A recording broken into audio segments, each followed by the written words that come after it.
Hello, ladies and gentlemen. Welcome to Spitballing. I'm Matt Taylor here with my good buddy Kyle Amundsen. And today we're on location at the Roundhouse Brewery. This place is pretty fucking dope. Man, this place is great. It's just well decorated, well put together. Like the people are wonderful, and they do the live music thing. Yeah. I love this place. So we're performing here today. We are performing. If you don't know about it, it's located in the Burlington Northern buildings, this. I don't even know how old this building is, but it's old as fuck, and it's just a really cool railroady place. This is a place that, when we were kids, we would sneak in here and run around, and without a doubt, I am sure that I have been in this very room before, smoking weed and doing naughty ass things right here. But they put a bunch of money into this place, and it really turned out cool. And this place has got it going on. Yeah. So you're feeling a little rough, just man, just a little congested. And by a little congested, I mean I'm deaf in one ear and just have mucus coming out of every orifice, and it's just I'm a mess. Well, speaking of, but I feel like $1 million. I'm leaky or whatever. I don't know. Leaky. Do you have anal drippage? Damn those tortilla chips. Speaking of mucus, we're drinking some wonderful snot water here that Roundhouse has. So this stuff's kombucha, and I have kind of a story about kombucha. I don't know even really what it is, but I'm definitely sure that there's snot in it. So they call it the mother. Do you know anything about this shit?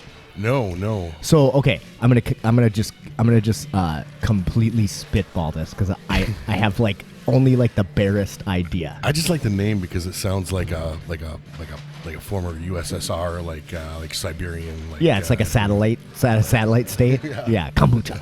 We invaded kombucha today. So it's kind of like sourdough bread, right? Where you have this living thing, right? And it propagates. So you keep the kombucha alive, right? Like you would sourdough bread. Does that make sense? I just watched The Thing, the old '84 John Carpenter movie. I think it's exactly like that. I think that was based on kombucha. Actually, I think that was the bad guy's name. So you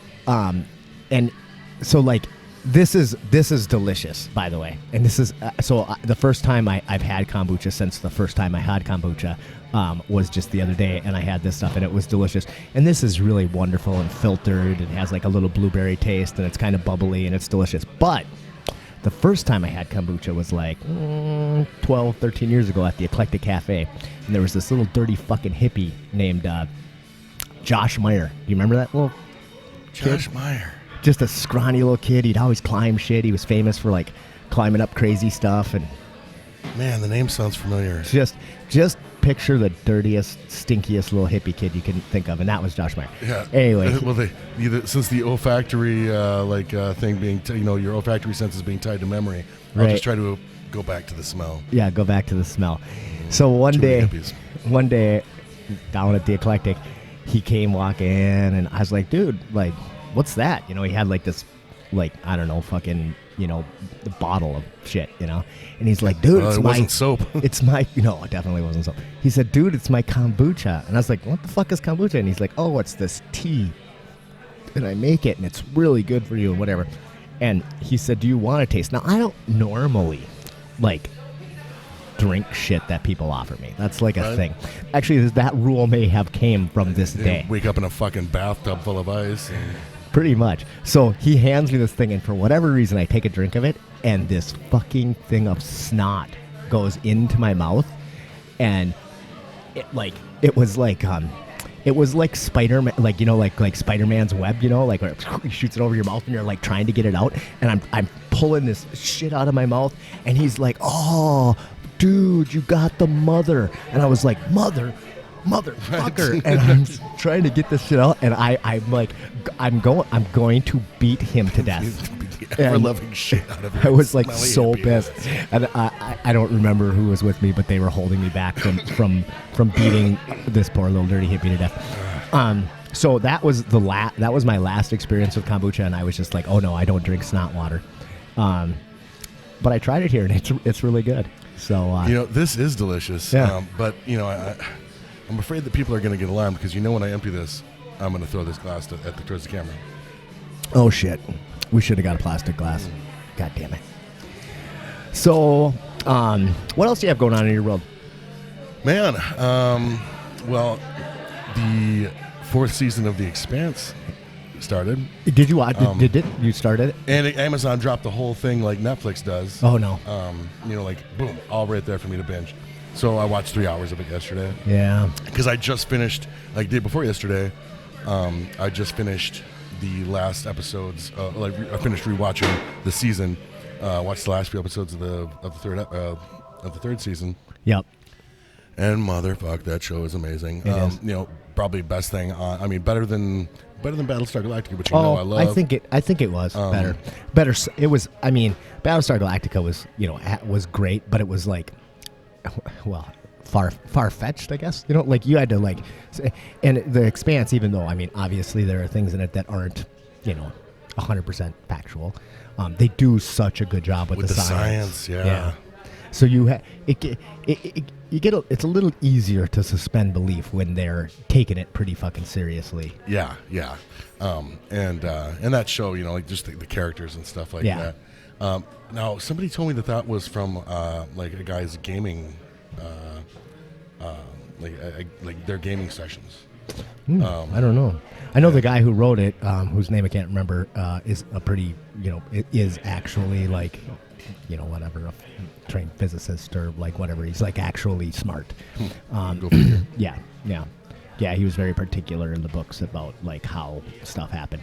One thing that they don't do a superb job of in the show is the timeline, because shit takes a long time in space, and in the book, shit takes a long time. So they're in season. Is this season 4 now? Right? They mentioned they kind of allude to a little bit of that in season 4 because they're like sending messages and stuff like that, Right. And it's like it takes fucking like forever. Like the fastest one is like 6 hours. It's I mean, of course, all that's relative. Yeah, quite literally relative.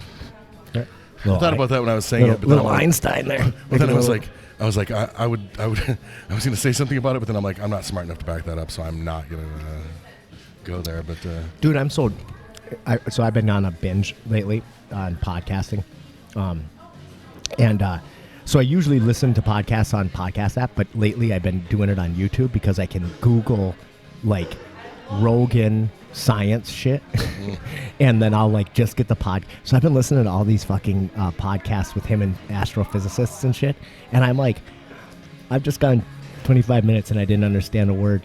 It's like they're speaking a different language. I just watched one with him and a historian, and they were talking about the Comanche people and stuff. Oh, interesting. They were talking about horsemanship and horse archery and stuff like that. Yeah, those guys were pretty badass. Man, apparently. The Comanche used to call, their name for white people was cow eaters, because they were like, they thought it was disgusting that anybody would eat a cow because they ate horse.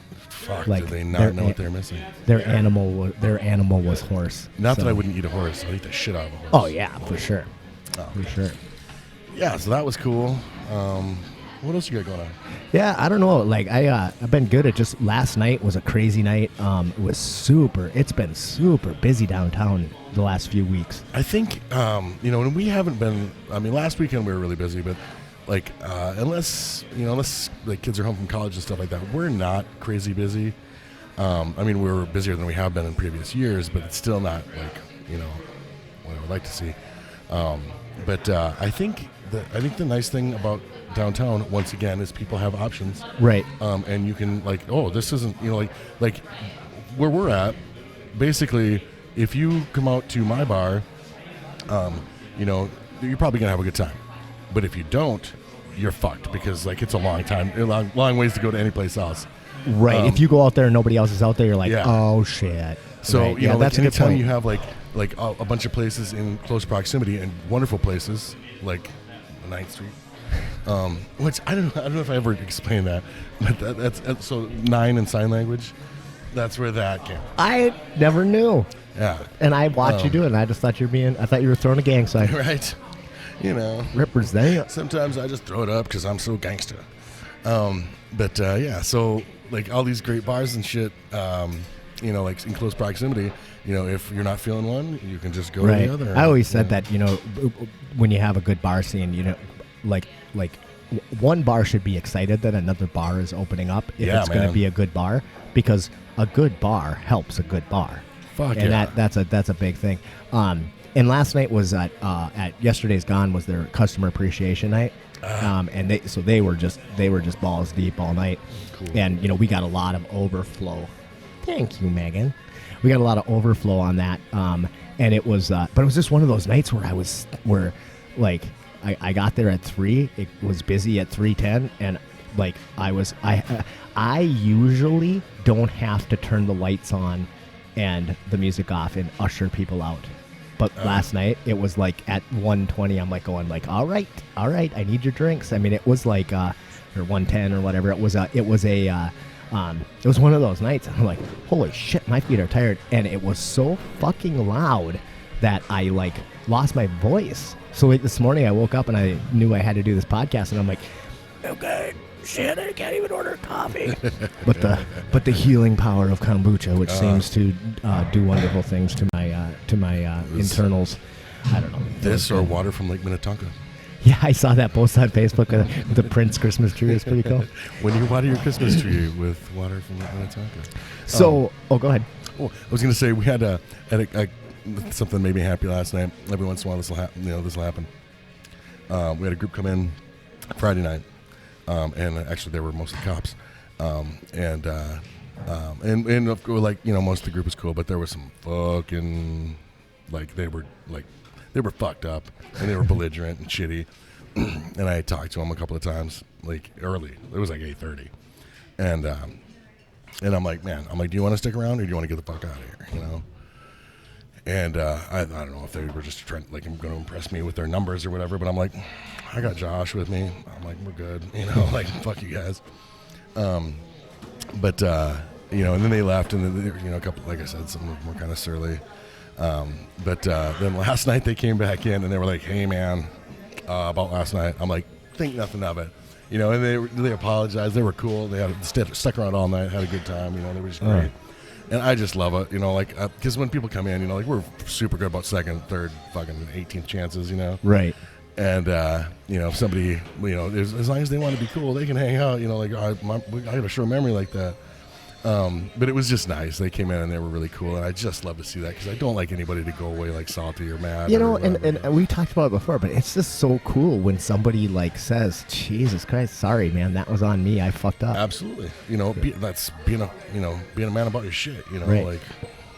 It makes me like people so much more when they take responsibility. Absolutely. Much, you know, and we talked about the like apologies, you know. Right. Don't really care for the apology. Just want to know that you like own that shit, you know. Right. Like, it's my bad. Won't do it again. And if I do, I fully expect the full full frontal assault. Yeah, absolutely. Besides, Cody was there last night too, so I'm like, okay, cool. Okay, I think it's better. I'm gonna ride this guy into battle. You're gonna need the goon squad. He is the goon squad. That's awesome. So we're going to talk here in just a few minutes with somebody from the We Are people. And honestly, I don't know a ton about this organization. They asked us to do this fundraiser for them.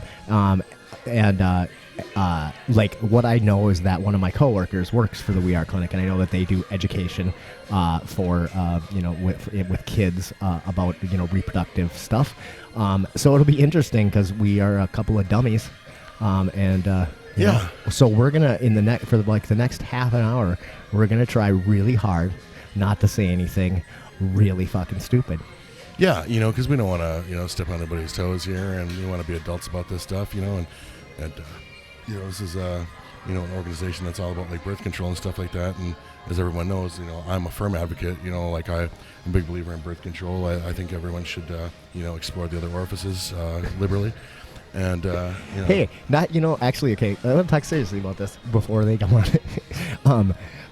I had to get that out of my system, because at some point I really do have to be a grown-up today. But you know, and I meant it. You know, but here's one of the things about like sex education that bugs me in school is that, like, basically they tell you basically how it works. You know, this goes there, and then babies are made. Now, don't do it. I mean, that's the essence of it, right? But they never talk about anything that, like, instead of just doing the old, beast with two backs. That's why they never need to talk about. They need to provide these kids with like links and stuff like that, like Pornhub. So that they about that, but maybe. But at least explore like other ways to enjoy partners, such as oral sex, which definitely can can be consequences to that. But you don't make babies through oral sex. And how about mutual masturbation? Right, like if you're not down with watching me masturbate, maybe you need to move to a different spot on the bus. Right. Oh my God, this is such a good idea. And just alternatives to actual to actual like sex. And then obviously if you are going to have sex, then protect yourself. I have a friend who I've been trying to get on the show, Kayla Brooks, and she hasn't quite committed yet, but she used to be a big advocate for like real sex education, and I hope that if she does come on, we can talk about it. But I remember one time we were working with a group of kids, and they're all boys, this group of like 10 boys, and she was getting them to chant, "Sex can wait, just masturbate, sex can wait," and she's just this cute, like really spitfirey like little energy chick, and it was like she got those little fuckers to chant that. It was awesome, and I really hope she'll come on. She's a little worried because collectively we've known each other for way too long, and have got some like ridiculous dirt on each other. So she's just like, what we're gonna have to have like a treaty of Versailles. Like you may not touch on these 18 subjects. Like I'm sure that I won't be able to tell the story about when the. I'm just kidding. She'd fucking gut me. But yeah, we have a lot of them. Okay, sounds good. Well, let's take a real short break, and then let's get one of these We Ares on. Yeah. All right, sounds good. We'll be right back.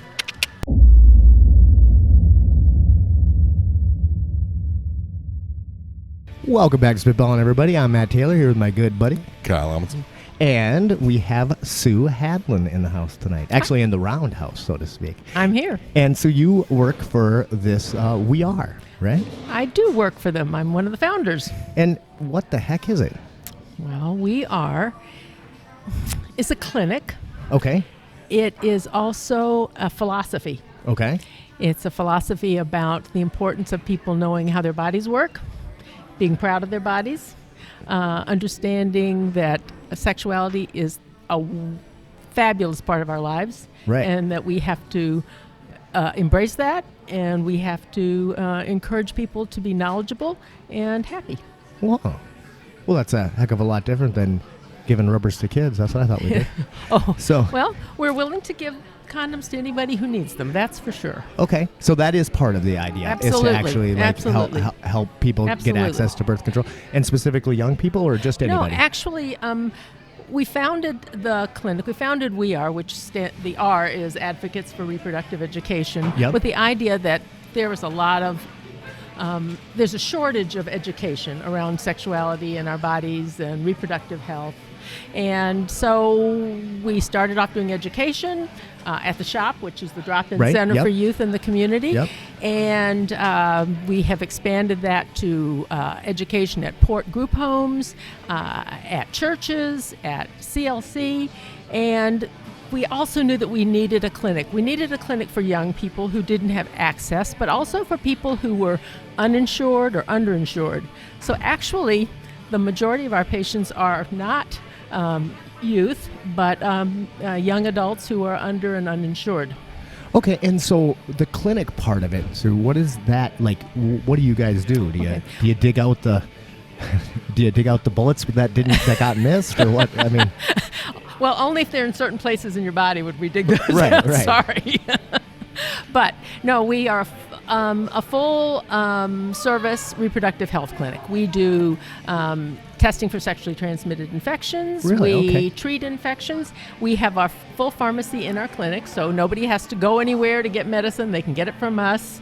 We also do all forms of birth control. We do them there in the clinic, and we have them all there, right there. Really? So we're kind of a one-stop shop. People can make appointments. They can walk in and get services. We have a text phone because we discovered that if you're under the age of 29, Yeah, you don't call, you don't you know how to text. talk on the phone. Yeah. It's something you didn't learn in school. Or to people generally and face to face. Yes. So we have a lot of text, long involved text conversations with people. Yeah, that's And I'm great. like, you won't say it, but you'll write that down? Interesting. Right. Weird, because now there is an actual, paper trail for what you just told me. Awesome. Oh, we delete. We're famous Well, deleters. I'm just saying in general. I do find that with youth like that, they want to a lot of, or not even youth, just anybody under the age of 30. They want to text all the time, and it's like, okay, you really should watch what you say in that text message because that lives forever, right? So that's kind of crazy. There was a vacuum. This was a need, and there was a vacuum. Because we no longer have Planned Parenthood in town. Right. The right. much maligned organization that it is. People are gunning for them. I mean, it's a horrible. That still Right. bewilders me. Well, that's why we decided that we would be a community-based independent clinic, which there are only a few left in the state, and we're the first clinic in about 20 years to open an independent clinic. And we have a community-based board. Our medical director is a community volunteer physician. We have volunteer physicians and nurse practitioners, along with myself. I'm the nurse practitioner in the clinic. So we really wanted this to build out of the community. And the support we've gotten from Central Lakes College is just wonderful. That has really made a difference. And those are a big portion of our patients also. Where is it?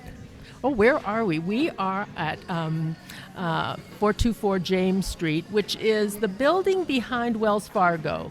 Okay. Kitty corner back behind Wendy's. Kind of by the gotcha. Brainerd Dispatch back Yep, there, the driver's the license building place next back door. there. Yes. And so you have an actual physical clinic. We have a lovely little clinic, and it's homey, and the waiting room has couches and chairs and snacks and tea. Yeah, and that's very cool. And is this free for people? Well, it is free or low cost. Okay. A lot of our patients qualify for a special program through the state of Minnesota called the Minnesota Family Planning Program. It's an old program out of medical assistance where people who have a certain income, below a certain income, can qualify for free care. Okay. And we sign people up for that. And we're the only place in a 60-mile radius who signs anyone up for that program. okay. If people don't qualify, we operate on a sliding fee scale based on their income. Sure. So we keep the cost down. If someone needs something and they don't have the money, we would never turn them down. So even if you're a big roller like Kyle here, though, We'd expect a donation from him. and you get the SIF, so if that comes, Try not to, would you? he'd look good with holes in his face. Right? That's he's always good. It's a good look for him.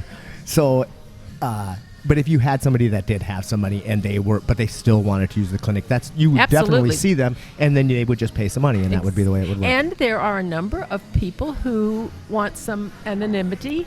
Right, They sure. need confidentiality. They don't feel comfortable going to their family doctor. Right, because maybe their family doctor's also their neighbor.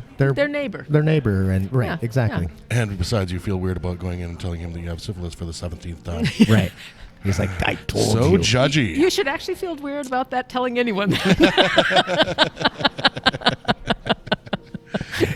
Solid point. We were talking a little bit beforehand about the current sex education, and I know a big part of what you guys do is education. Mm-hmm. And I mean, I was saying, and when I went to school, it was like they said this goes there, now just don't do it. You mean that was the entire Tab A goes into slot B? Yeah, tab A goes into slot B. Now don't do that. And bye. So there was no actual basically they scared the shit out of us about no matter, I'm definitely going to die if I have sex. And then,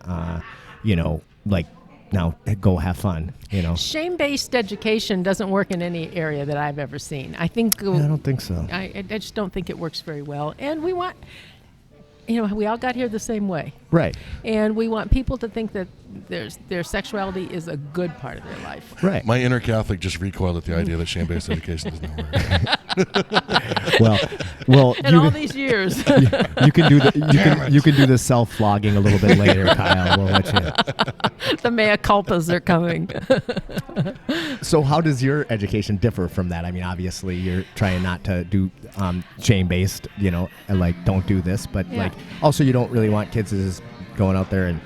I think I have never really run into a young person who hasn't already gotten a message about sexuality.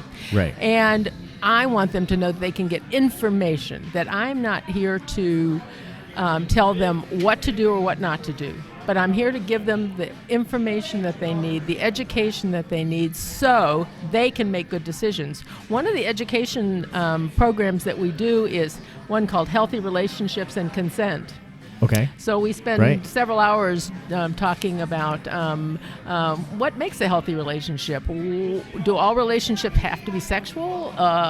Can you turn back the clock and say, you know what, I'm not ready now again? Right. And those are things that young people have an idea about, but we don't let them express it very That's much. Wonderful, because I remember, when I think back to like my like relationships in high school and stuff like that, like the whole healthy relationship thing, I was clueless. And I look back, I got to a point where I look back and I was like, I was like an abuser. I did isolate my girlfriend at the time from her friends and stuff like that. Things that I didn't, know. Like I didn't know that I was doing that. Like, because like I said, damn clueless. Yeah.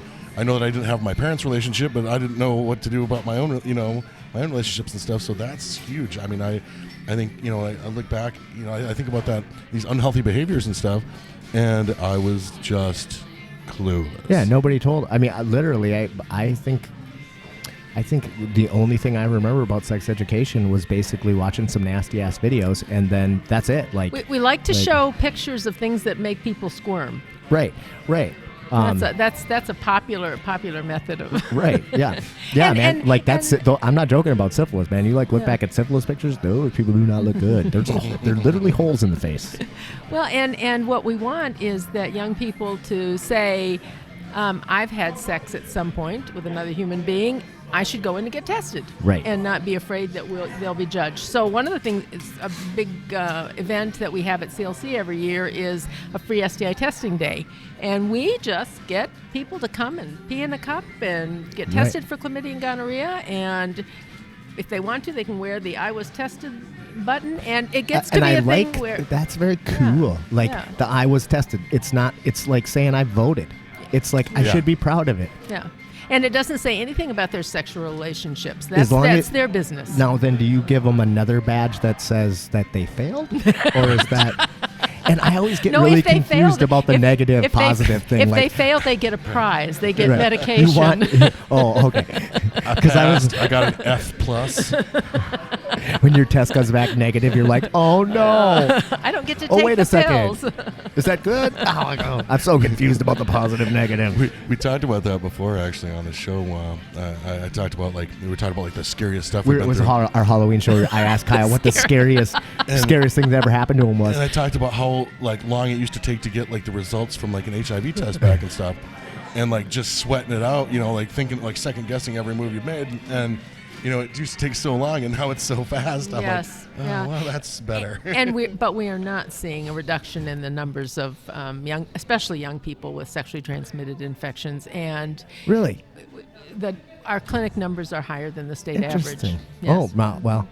Of course, we're seeing people who feel safe coming to us. Crow Wing County, or this area, is such an anomaly on so many different levels. We've always talked about how, we have one of the highest unemployment rates, and yet there seems to be jobs there. I mean, there's a lot of just weird anomalies that happen in our little area. Well, it's a service industry, and it makes it tough for people to have enough money and to have affordable housing. Well, we could go on. We could go on and on. And I have, in our area is kind of famous for that. I had a friend of mine actually, we were talking about how like I've got friends from like all over the world, or like all over the country and stuff, and they're like, "Man, you people are sexually active here." Like, and then another friend of mine was like, "Yeah, that's why it's called the Brainerd Handshake." And I'm like, well, "The Brainerd Handshake?" He's like, "Yup." Like, "Hi, nice to meet you." Okay, so I got to learn something today. Can I go home now? No, you're stuck here. You don't get to go home until we get to go home.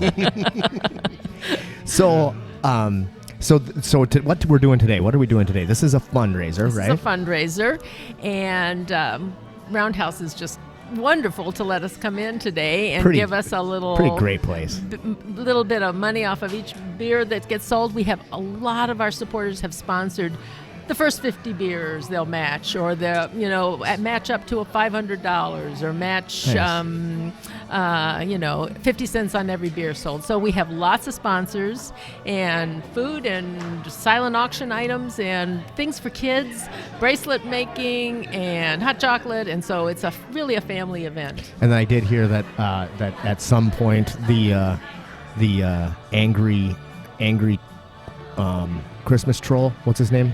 What's the angry Christmas tree, dresses in red, big beard, hates people? Oh, the one who brings the presents? Yeah, that one. Santa. Oh, yeah. that one. Yeah, yeah. Gotcha. Well, he's got to make an appearance. He's showing up. I today. thought you were talking about Krampus or something for a minute there. I think he's a big beer drinker. But, I think.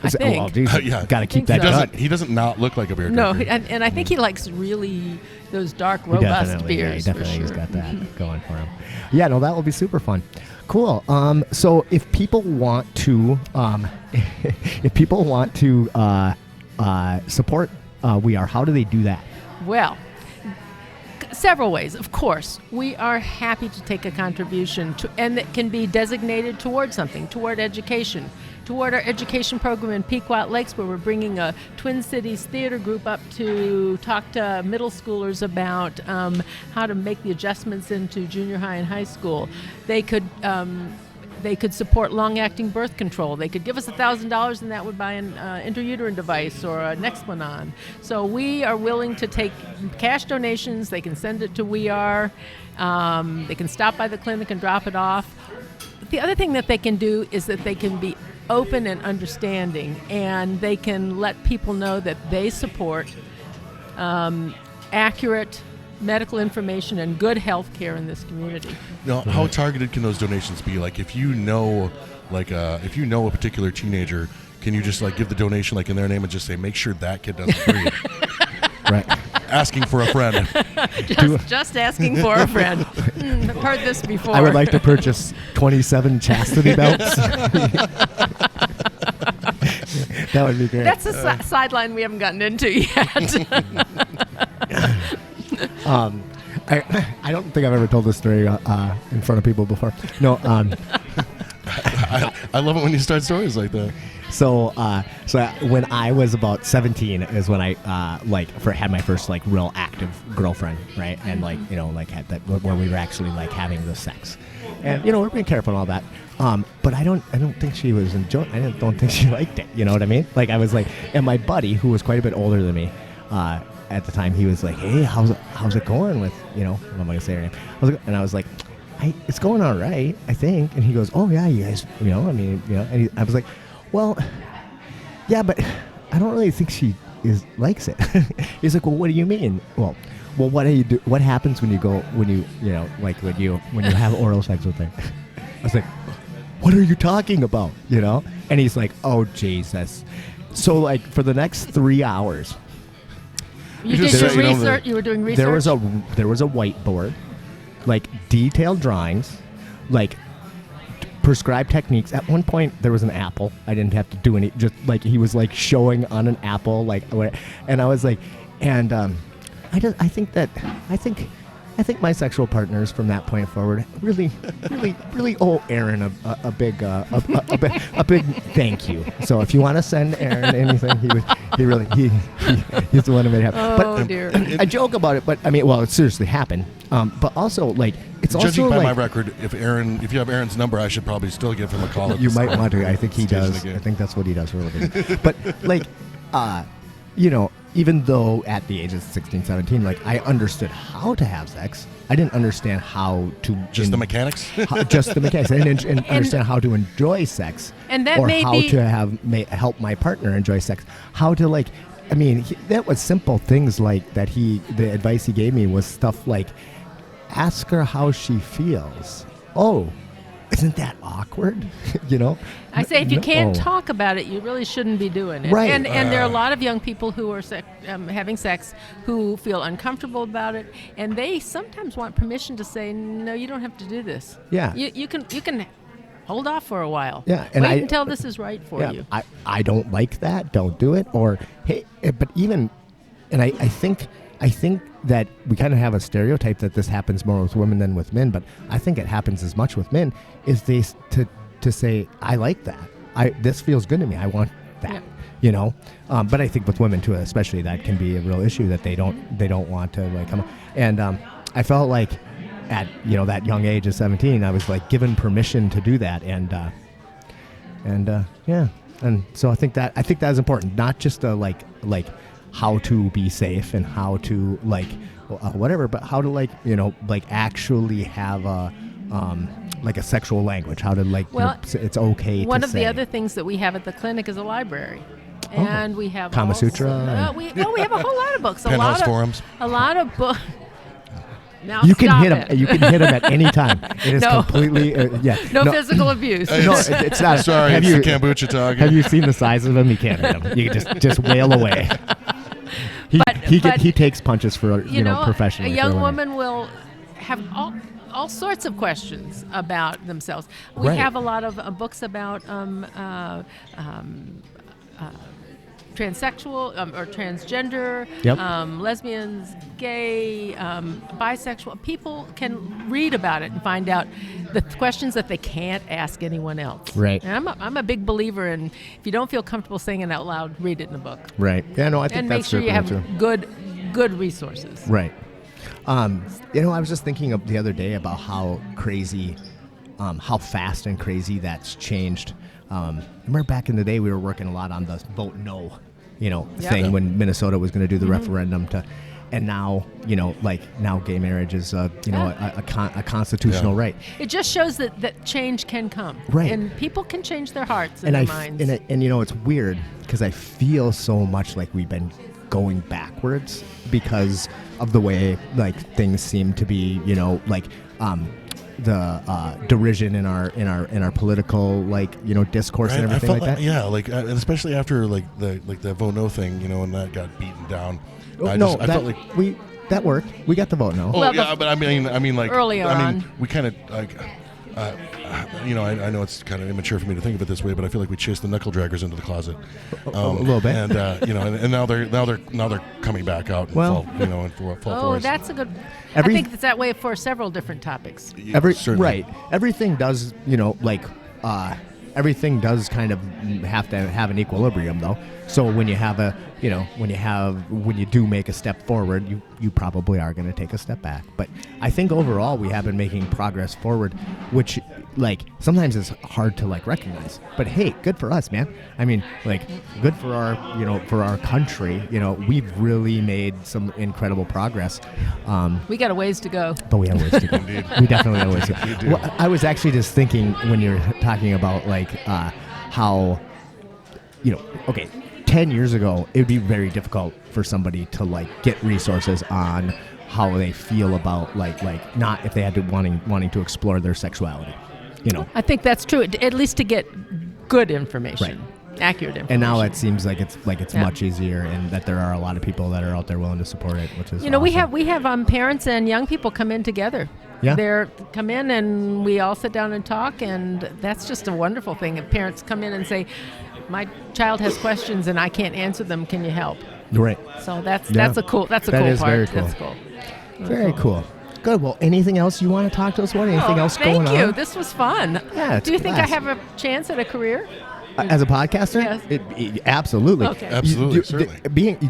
The really nice thing about doing podcasts is that you can't fail at it. Because there literally is because we try. Kyle and I desperately, but Kyle and I say this all of the time, is that we we love doing this so much. Like we love just sitting at the same table and talking to each other, even if we can't get somebody else to show up. But if we didn't have a camera in front of us, and if we didn't have headphones on, and we didn't have these microphones in front of us, we probably wouldn't do it. We wouldn't take the 2 to 3 hours a week to sit down and really have a good in-depth conversation. And that in-depth conversation has become so important to me every week. Absolutely. That when we miss one, we both have like we're a little out of sorts. We start messaging each other. Then you get into those text problems. Nothings. Well, just things like miss you. It's Tuesday. And then what are you doing? Yeah, with all those different colored hearts on the emojis. Thinking about podcast stuff. But then, on top of that, we get to talk to people and have like really interesting conversations with people that just it is the most amazing thing. And we've been doing this, I don't even know how long, like not quite a year. Even 6 months. Yeah. No, it's a little longer than that. Is it? Well, actually, I don't know. I'd have to look back. We're like a married couple. We have no idea. But we haven't been doing that. This is our 26th episode. Oh, okay. So all right. We've missed a few weeks, or 27th episode, I think. So not that long. And now it's become a thing that I just don't think I can live without. But I guess, well, the answer to your question is do you have a career in this? Everybody does. Okay. There's really all you need. But I want to be Rachel Maddow. Well, see, that's the problem. That's the thing that you have to like remove yourself from, is the expectation that anybody will listen. Because there you go. That's the part we don't control, and we don't care. We're happy if 20 people listen. We've been fortunate. And that really people have responded well, and we are getting thousands of people to actually tune in and listen to. All right, well, I'm going to become a regular listener. Okay? You have to. All right. You better put on your. I apologize in advance. Yes. Am I old enough to hear this stuff? Probably. Yeah, I think you'll be okay. But it's we go down some pretty inappropriate paths sometimes, but I think our hearts are in the right place. So as long as you got a good sense of humor, and you don't mind some naughty language, you'll be all right. Okay. You'll be all right. Awesome, Sue. Well, it was a very big pleasure to meet you, and we're looking forward to trying to pump this thing up today. Good. We're gonna do our contest. About our contest, right? Yes, I do. Yeah. So I will at the end be awarded a cape and scepter and become known as the king of sling, and Kyle will be commiserated. Right, and I will have my fool's cap. Yeah, your gestures. Well, everybody's got to play their part. So thank you so much. Awesome. You bet. Okay, we'll be right back. All right, bye.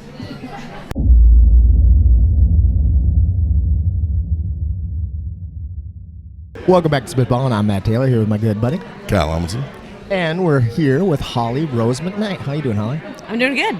And so you work at Roundhouse here, right? I do. What do you do? I kind of do a bunch of stuff. Like what? Well, currently I'm actually selling beer is my what I'm going to be doing. I'm currently in a transitional role, so it's super fun because I get to talk about two things cool. Like what? So for the last couple years, I've done managing the tap room events, coordinating events, and managing staff and things like that. Yeah. And now I get to go out and sell beer and do brand ambassador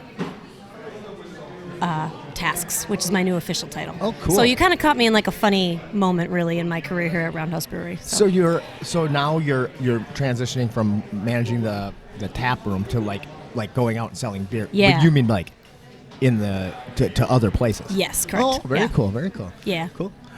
So this event went pretty fucking great, right? Yeah. Yeah. Yeah, spectacular. I was really impressed with the turnout and stuff. Yeah, great turnout. I was a little disappointed because Kyle did win the contest. Was it even really a contest, though? I mean... Well, so I have a theory about why. I think it was obviously that people felt sorry for him, right? Because he had no fucking idea what he was doing. He was just stumbled around back there. He had his glasses on. He couldn't run the thing. And I was super duper competent. It worked for me with girls for a really long time. So I have two comments about that. Okay, A, you did ask questions.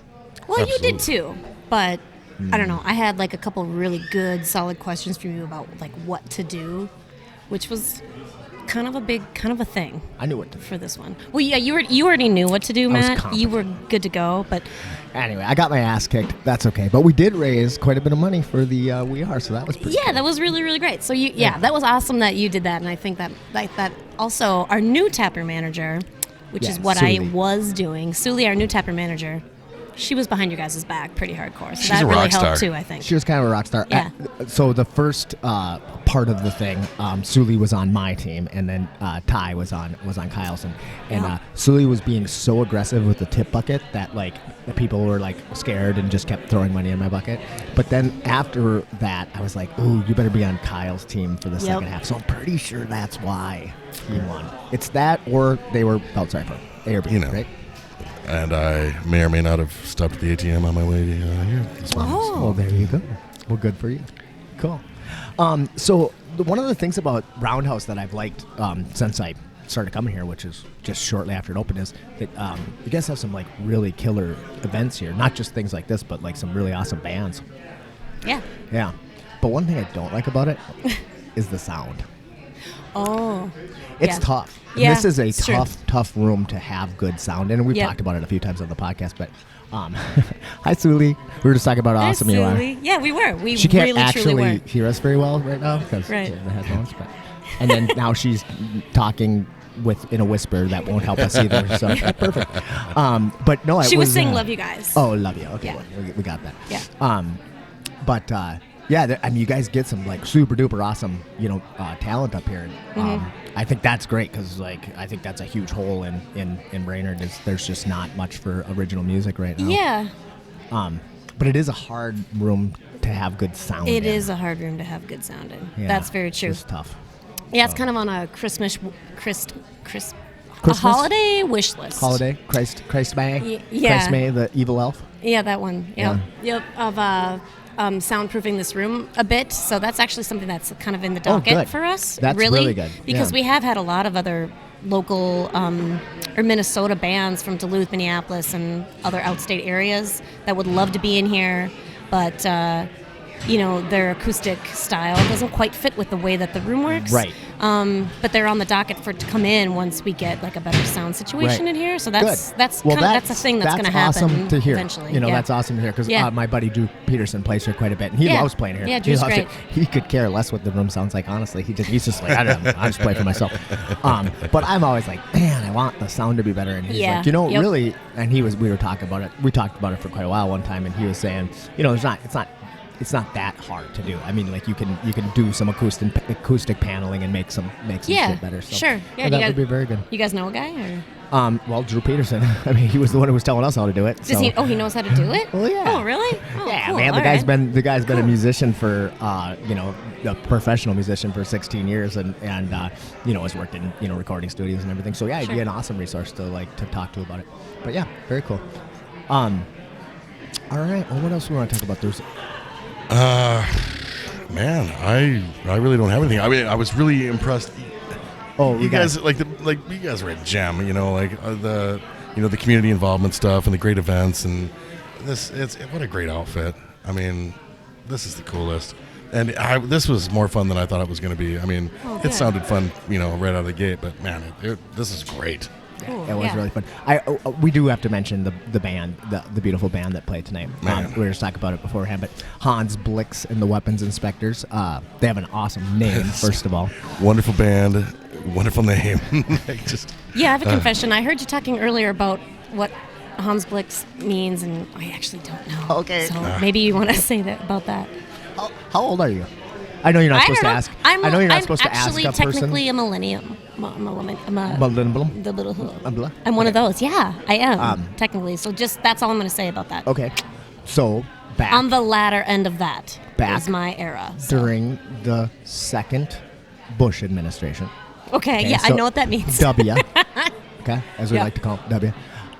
He was trying to make the case to invade Iraq. Remember the whole vial of Yeah. what was the vial Oh, that Colin Powell held up? It was a vial of when you said vial and then Anthrax? you said colon, I was like, I don't know if that's where it came from. But anyway. But there was the UN weapons inspector was a guy named Hans Blix. and he was going into Iraq to like search for these weapons of mass destruction that weren't there, and it was just a thing that was constantly in the news, and so Hans Blix and the weapons inspectors were like the group of people that didn't find the weapons in Iraq, and so but the thing that I love about the name is that it's a specific point in time, because back during those 4 months or whatever, everybody in America knew who Hans Blix was. Household name. And now, like, we were talking to Ty, the other bartender here today, and Kyle and I were talking about how cool the name is, and Ty's like, yeah, what? He has no idea. I had no idea. And he was like, dude, I was born in 94. I was like, okay, yeah, I get you. Right. But yeah, they're great, and they put on a nice show tonight. And I've known those guys. They've been playing at the Eclectic since, years. Since their name, and right. And I've always just really loved them and watched them evolve, and they become, they have a band that has some serious longevity, and they've been playing for and they're a really pretty long polished. time. They were really impressive. Yeah, they're super fun. But I just assume everybody knows them because I've known them for so long, and I've seen them so many times. I'm just like, well, yeah, Hans Blix, man. Of course Hans Blix is going to be there. Right, they're awesome. yeah. So, very cool. Yeah. Speaking of the Eclectic, though, do you have other bands that you used to book locally that might work here, even considering the situation of what sound does in this room? Yeah, I could probably get you that'd be kind cool. of a list of bands that I've worked with in the past. I used to book, and last year we didn't do any booking at the farm where we would do the Field of Dreams. But yeah, I had at least half a dozen bands that I was working with pretty closely. Well, probably more like a dozen bands I was working with pretty closely. You know who has a little bit of a local following, and they're a super fun band, but I don't know if they're like I don't know if they'd be a good fit for you guys or not. Tugboat Rampage. Those guys Kyle are Hano's super band. fun. Yeah, I don't know if they fit what you guys do here, but man, they are a fun, wonderful band. Well, I know Right on. you've had Bernie King and the Guilty Pleasures. Yep. And those are a band that I used to work with. I love those guys. Yeah, they're really, really Yep, great. they're They really did good. an awesome set, like a regular set, but then they came out and they went away from the microphones and all that too at the end of the night, and then they come out and do like a little acoustic fun thing right in the middle of the crowd that was here for that. That was very, very cool. Yeah, that was like a unique They thing. played at the farm the first time we did the corn dance, which became a thing at the farm. The last show of the year, we would go and cut down a bunch of corn stalks and then come out and basically it was kind of like a Palm Sunday, like where they have the big palm things, and it was kind of like that, but with corn stalks, and then they came out and were in the middle, and everybody was had the corn stalks, and it was I wasn't tripping balls, but I sure felt like I was. You know what I mean? It was just this really interesting, cool thing, and they just loved it and talked about it. So yeah, Arlene came to that show from the farm, and when she came and she had some people. Well, Bob was there too, and I was like, oh, cool. If these guys are showing up to this band, I know it's good. Oh yeah, it's like they're a great. good They have an band, actual pretty good local draw too. Yeah. The only sucky part is that they're on a lot of the shows are on Saturday nights, and it's really hard for me to get off on Saturdays to come out and do it because I work every Saturday. But don't change your entire music schedule for me. Maybe we will. Or maybe do. Maybe we'll get Tugboat Rampage on Friday night. Yeah. I went to high school with Kyle Hano actually from Tugboat Rampage, so I know him pretty well. So Awesome. I don't know. Yeah, I love those guys, and I never get to see bands either because I'm always working at the bar. Right. We should just do Tuesday nights. Right. I'm pretty free Might be able to Tuesday. squeeze in for open mic night or something. Yeah, there's open mic night. It's true. Mm-hmm. Awesome. I was just drinking some more of that snot water. It's pretty good. Yeah. It's a long story. The snot water. Actually, one other thing I wanted to Lord. mention though is you guys have some really, really fantastic cold pressed coffee on tap. Oh yeah, it is good. I mean, we're at a brewery. You should probably talk about all the great beers that you have on tap. But one of the things that I like so much about this place is that you have a lot of non-alcoholic options that are actually super delicious, like the lemonade, the kombucha, which we already talked about earlier. The root beer is good, but I'm a coffee snob, and that cold pressed coffee is really good. Nitro, really awesome. Yeah. So I think that's Great. awesome. Yeah, thanks. It's brewed with Reality Roasters beans from Little Falls. Awesome. Yeah, and Chuck and Jess brew it in the back. Yeah. So, yeah. Yeah, it's a good deal. Very cool. Yeah, I was just talking to Jess Blakener a little earlier. I've known Jess forever and a day, and her and her husband were big into brewing. You know, I probably had a dozen of their like home brews. It's really cool to have her on as the assistant brewer now. And yeah, we kind of lucked out with that. Yeah, that was very cool. Yeah, I think that is super cool. She does a lot of you guys might know, but she's like a Minnesota naturalist and all that, and she's sort of a botanist of sorts as well. Since she has a farm and all that. You probably know that. I didn't know Kyle, that. I don't know if you know, but I mean, I've known Jess for a long time, and but again, I really don't pay attention to anybody. Right. So unless it like has something specifically to do with me. Right. But after I talked to her on the podcast, then I'll know a lot about her, which we definitely want to have her on at some point. Oh yeah, It'd be cool. really fun. That'd be cool. Yeah, There's she'll not have a lot that of interesting many things to female say. brewmeisters. Right. So that's a definitely male-dominated field. So it's cool that a female is stepping up. There definitely are some female brewmeisters too, but it's just not it's a pretty heavy. Yeah, no, it's very field. like consumers as well. Like the whole market in general, like is very male-dominated, and that's right. Finally, really, currently 19 and like way in 2020 is like the Brewers Association and the Minnesota Craft Brewers Guild. It's like a huge focus about inclusivity and incorporation of like there was just an article that the Vine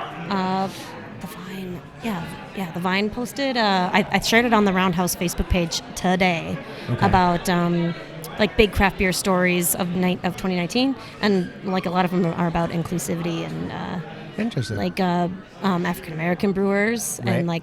and also the consumers that are black and brown, is the phrase that they used, and like trying to like find ways to make sure you're doing things that are important to like all sorts of different cultures and demographics and stuff, and that's going to be more important than the actual beer style that you brew. Because you know how it's been just like IPA, or this craze and this craze and this craze, and that's been carrying the craft brew industry for like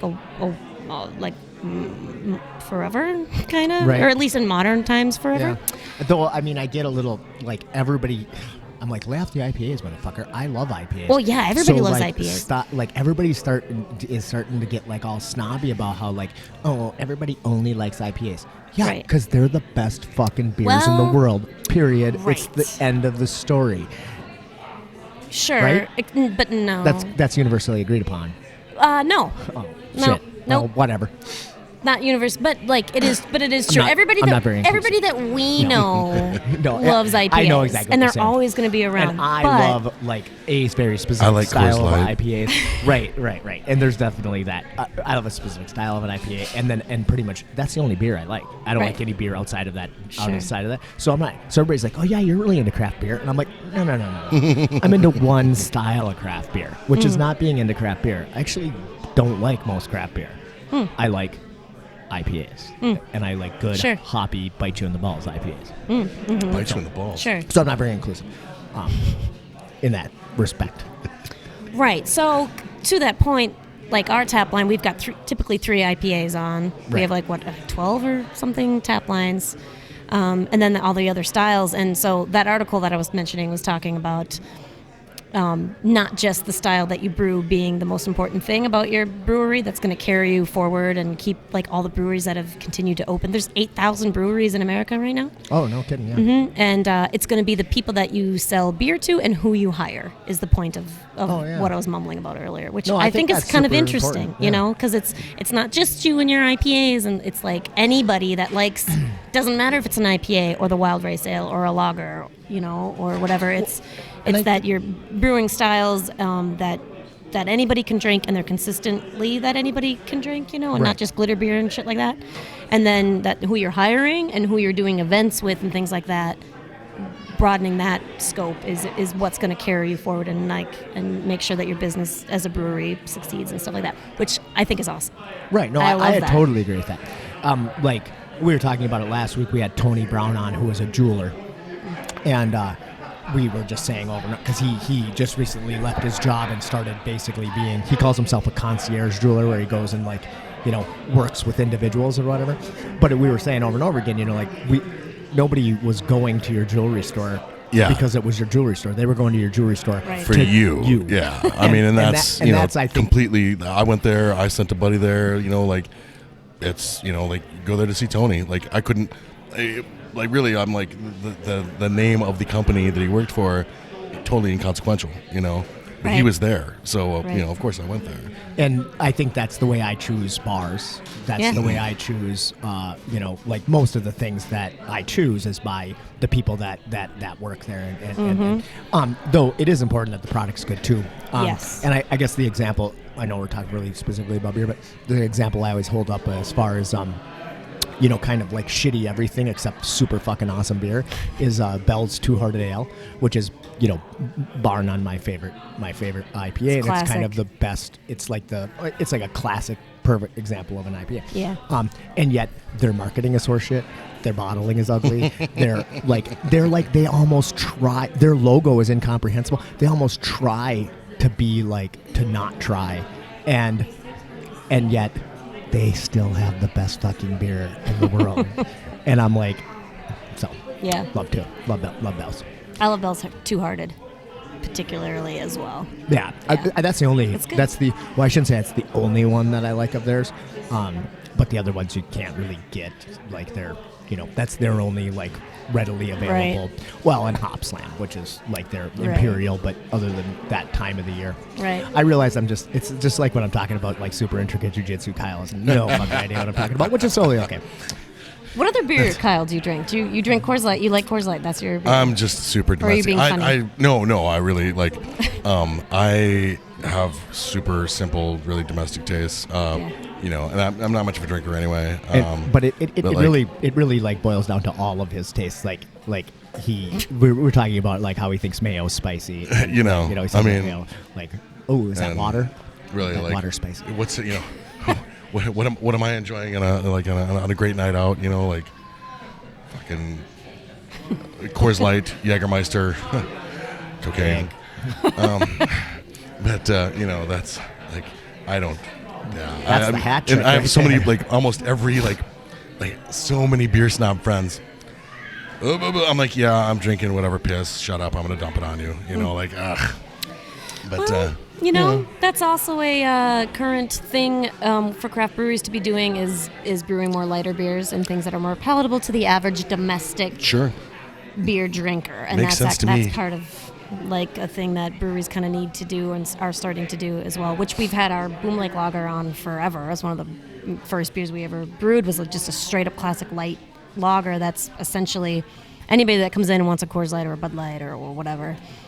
And we offer them the lager, and they love it, and it works for them. So people show up to a brewery and they ask for a Bud Light. Oh God, all the time. Are you kidding me? That's the only beer that I've drank here. That the Boom Lake. You've had that. Yeah. Now, if you walk up to the bar and you go I'm not much of a craft beer drinker, and I would like something that's kind of light. I mean, what I usually drink is Bud Light. Totally cool. Yeah, that's what totally. I know. But if you walk up to the bar and be like, "Could I get a Bud Light?" Yeah. Oh, you're a fucking... Well, it's somebody that doesn't know that they're in a brewery. And how that happens a lot. Miss that? It's called fucking Roundhouse Brewery. Well, because there's a lot of establishments that, blah, blah, blah, tap house. And there's a shit ton of beers that are from a shit ton of different breweries. So, it makes sense that they don't know for sure until they know for sure that...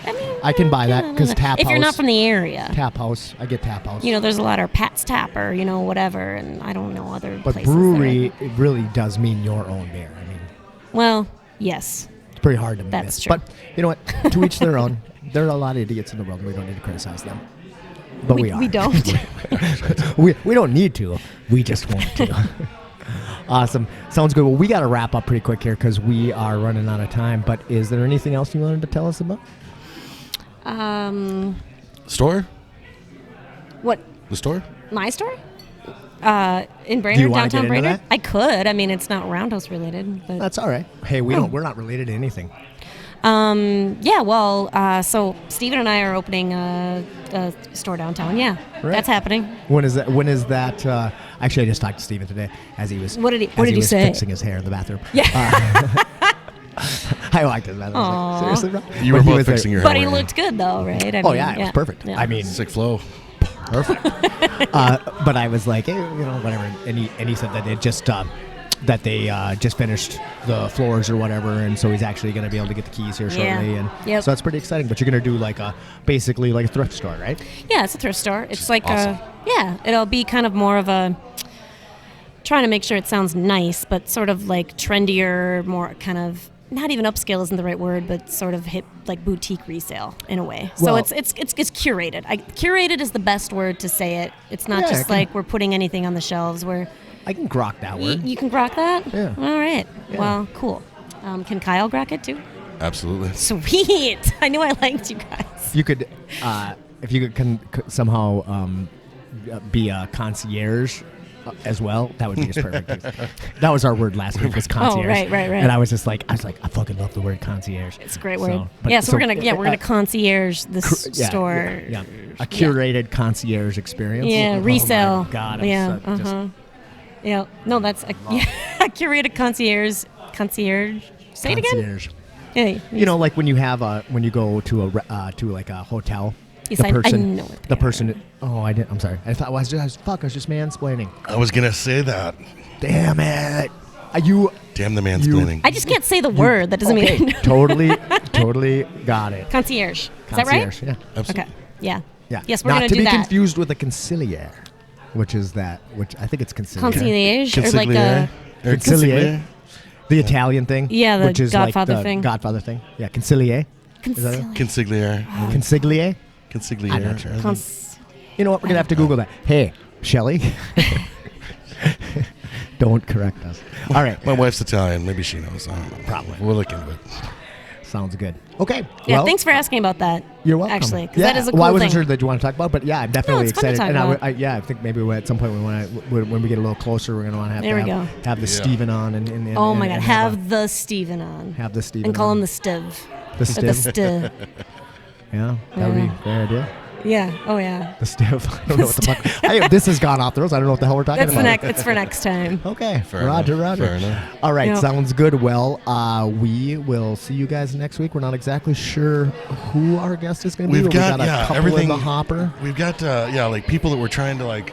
The holiday season, honestly, is just tough because there's shit just going on everywhere. So, and then we are thinking we're probably going to take the week off the week of Christmas off. So we're going to have one week we're going to miss, but we're going to really, really try to get back to you before the end of the year so we can do kind of a year-end recap. So we're not sure who that'll be either, but it'll be fun. You guys doing every week? Yeah, once a week.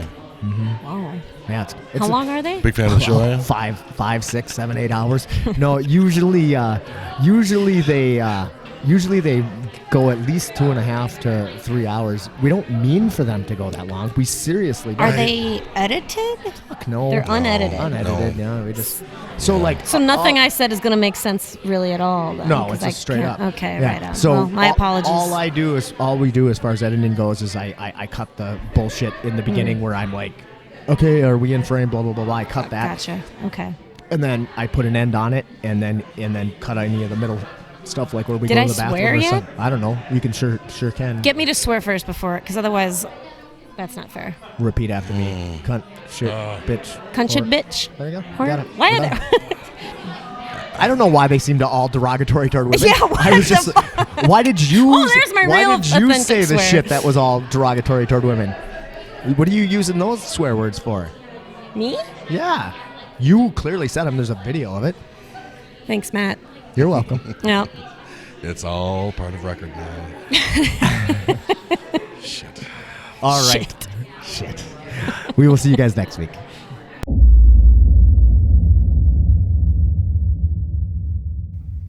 God damn, that was a lot of fun. Taking you out today, here's a little sample of Hans Blix and the Weapons Inspectors. Enjoy. As I went down in the river to pray, studying about that good old way, and who shall wear the roaring crown? Good Lord, show me the way. Oh, sisters, let's go down, come on down. Oh, sisters, let's go down in the river to pray. As I went down in the river to pray, studying about that good old way, and who shall wear the robe and crown? Good Lord, show me the way. Oh, brothers, let's go down, let's go down, come on down. Oh, brothers, let's go down, down in the river to pray. As I went down in the river to pray, studying about that good old way, and who shall wear the starry crown? Good Lord, show me the way. Oh, fathers, let's go down, let's go down, come on down.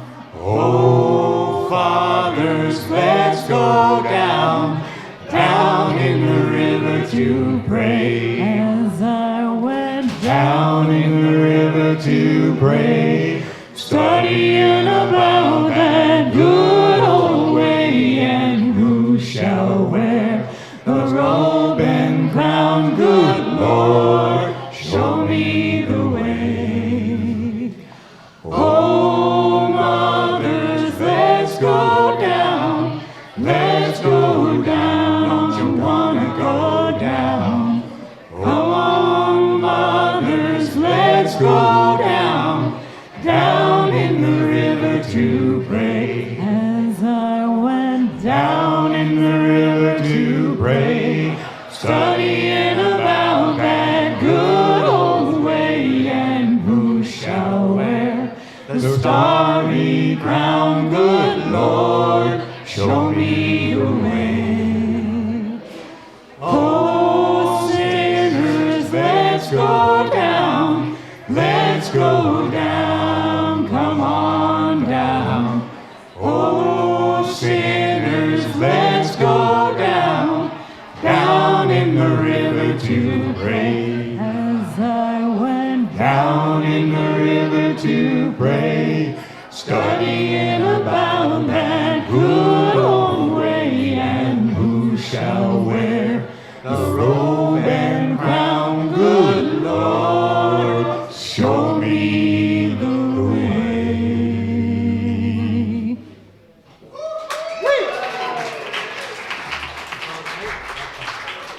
Thank you very much, folks. We're Hans Blix and the Weapons Inspectors. It's been a pleasure here playing for the We Are benefit. Hope you guys made some nice contributions to the organization. They're doing some really fine work, and they deserve our support. Thank you very much. Thank you.